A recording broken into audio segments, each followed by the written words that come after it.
Assalamualaikum warahmatullahi wabarakatuh. Nama saya Dias Aisyah Damayanti, NPM 21125588, Prodi Pendidikan Agama Islam, semester 1 Lokal F, Institut Agama Islam, Darussalam Martapura.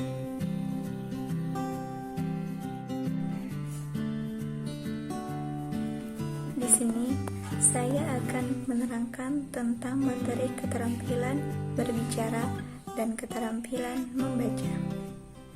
Pertama, saya akan menjelaskan tentang keterampilan berbicara. Antara bisa dan terampil itu berbeda. Bisa itu artinya biasa saja. Semua orang rata-rata bisa berbicara. Tetapi, apakah semua orang itu terampil dalam berbicara? Ya, jawabannya belum tentu semua orang terampil dalam berbicara. Karena orang yang terampil dalam berbicara itu memerlukan sebuah keahlian yang mana keahlian tersebut harus dilatih. Untuk berbicara berkualitas, ada 3 hal yang harus diperhatikan. Yang pertama, kualitas diri. Yang kedua, kualitas materi. Dan yang ketiga, kualitas cara penyampaian.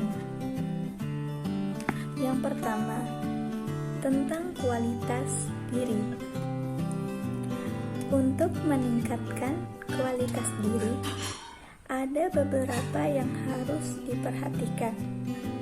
Yang pertama, menciptakan daya tarik atau aura yang paling menarik dari dalam diri Anda. Dalam bahasa Inggris itu disebut dengan inner beauty. Ciptakanlah aura diri yang paling menarik dari dalam diri Anda. Itu akan tampak berbeda dibandingkan yang tidak kuat daya tariknya. Jadi, inti dari poin yang pertama adalah tingkatkan kualitas diri Anda yang paling menarik. Yang kedua, fokus pada pendengar kita. Pendengar itu punya tipe yang berbeda-beda. Tidak semua pendengar itu sama. Ada tipe pendengar yang visual, yang artinya orang yang memperhatikan apa yang terlihat dalam bentuk penampilannya atau ada kesalahan pelafalannya. Ketika dia berbicara, seperti itulah tipe orang yang visual. Ada juga tipe pendengar itu yang logika. Artinya, orang yang memperhatikan data apa yang kita sampaikan dan bisa mengoreksi apakah ada kesalahan dalam penyampaian kita kepada pendengar. Tipe selanjutnya adalah tipe pendengar yang menggunakan perasaannya. Tipe ini untuk memahami materi yang disampaikan karena ini tipikal orang yang emosional. Dan yang terakhir, ada tipe pendengar yang imajinatif. Dia selalu berpikir imajinatif dalam mendengarkan materi yang disampaikan oleh pematerinya. Beda antara 4 pendengar tersebut. Jadi kita harus fokus kepada siapa pendengar kita. Yang ketiga itu ada menguasai proses. Kepercayaan diri bisa dibangun dengan 4 hal. Yang pertama, persiapan.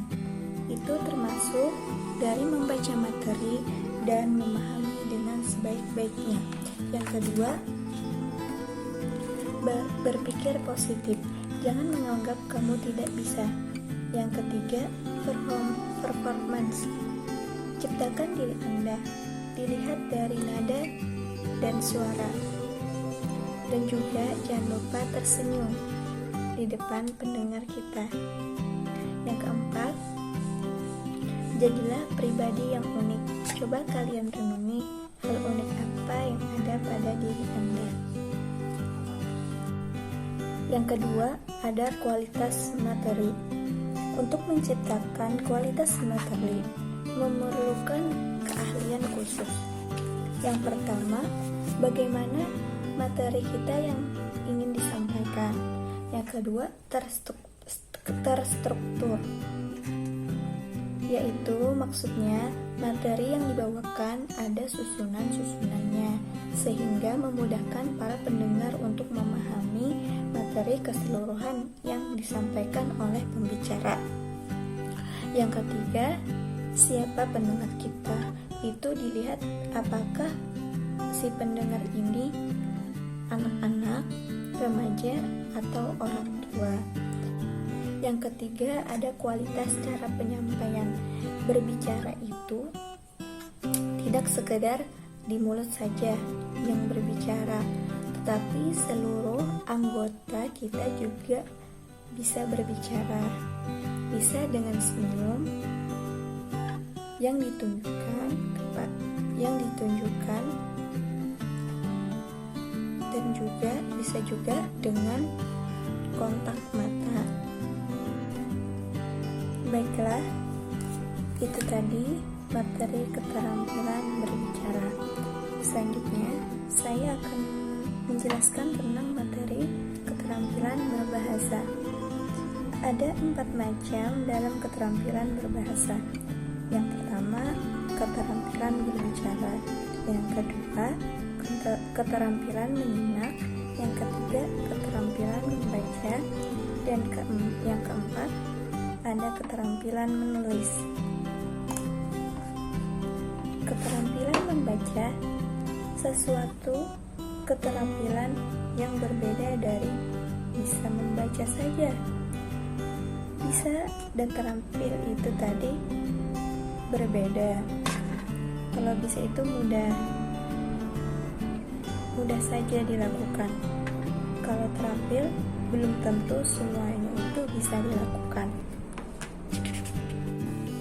Kita akan membahas tentang keterampilan membaca, yaitu membaca kritis. Membaca kritis merupakan kegiatan membaca yang bertujuan untuk memahami bacaan secara mendetail, kemudian dapat menganalisis dan mengkritisi hasil bacaannya tersebut, bacaan si pemateri. Bedanya dengan membaca biasa, kalau membaca biasa adalah kegiatan membaca yang bertujuan untuk membuat kesimpulan atau rangkuman kecil, atau juga untuk rangkuman isi bacaan. Berbeda antara membaca kritis dan membaca biasa.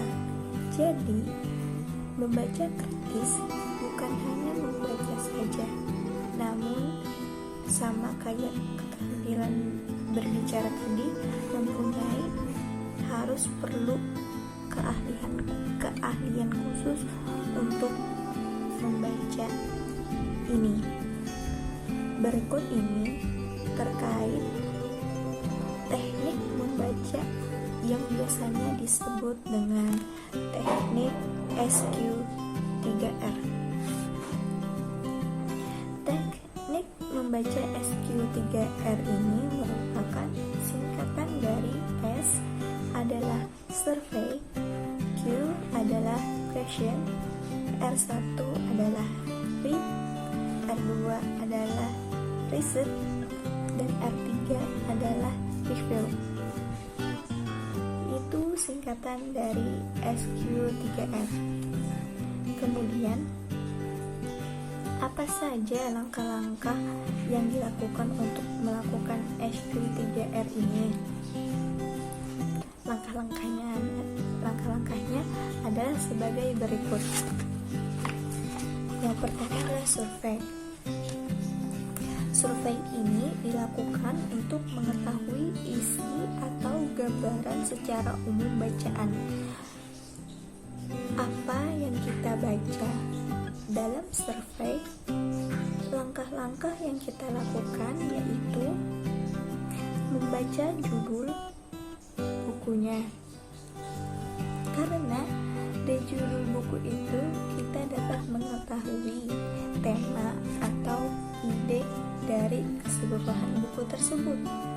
Biasanya judul buku ini terdapat di depan buku. Yang kedua itu membaca pendahuluan, karena di dalam pendahuluan tersebut itu terdapat pendapat si penulis tentang buku yang dia tulis. Dan yang ketiga, membaca sub-sub judul yang dicetak tebal. Jadi setiap bab itu ada yang namanya subjudulnya. Itu kan biasanya ada cetakan tebal di sana. Yang keempat, membaca pertanyaan-pertanyaan di akhir buku dan di akhir bab, karena pertanyaan inilah yang memancing inti sari dari bahan bacaan. Yang kedua tadi dari SQ3R adalah question. Itu pada saat membaca, lakukanlah pertanyaan-pertanyaan, baik di dalam bab atau di luar bab. Dan yang langkah ketiga itu ada read. Itu mencari jawaban yang ditanyakan question tadi. Jadi yang setelah kita question, mencari pertanyaan, membaca pertanyaan, kita read, mencari jawaban yang ditanyakan tadi. Yang keempat itu riset, dilakukan itu tuh secara stop dulu, baru yang dilakukan si pembaca ini mengetes daya ingat si pendengar.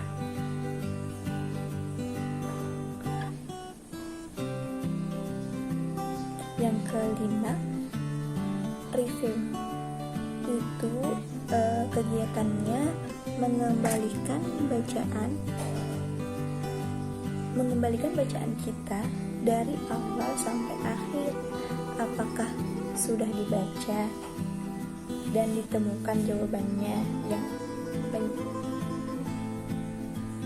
yang bertanya di question tadi. Setelah itu, apabila ada sudah jawabannya, dilakukanlah analisis dan kritik yang kita baca.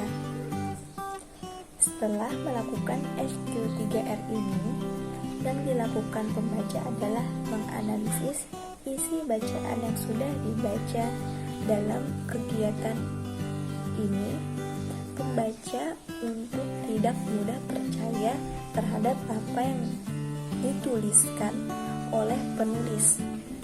Namun, hal yang dapat dilakukan adalah mencari data atau fakta-fakta sehingga dapat mengimbangi tulisan yang disajikan si penulis ini.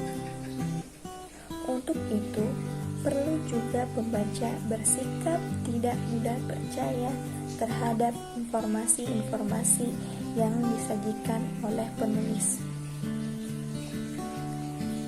Membaca kritis ini berkaitan pula dengan yang namanya membaca sintesis. Apa itu membaca sintesis? Membaca sintesis itu adalah tulisan utuh dan baru mengenai rangkuman dari berbagai sumber rujukan. Sampai di sini dulu pembahasan tentang keterampilan berbahasa. Terima kasih bagi yang sudah menonton. Mohon dimaafkan apabila banyak kesalahan pada penyampaian materi-materi ini. Salah hilaf mohon dimaafkan. Wassalamualaikum warahmatullahi wabarakatuh.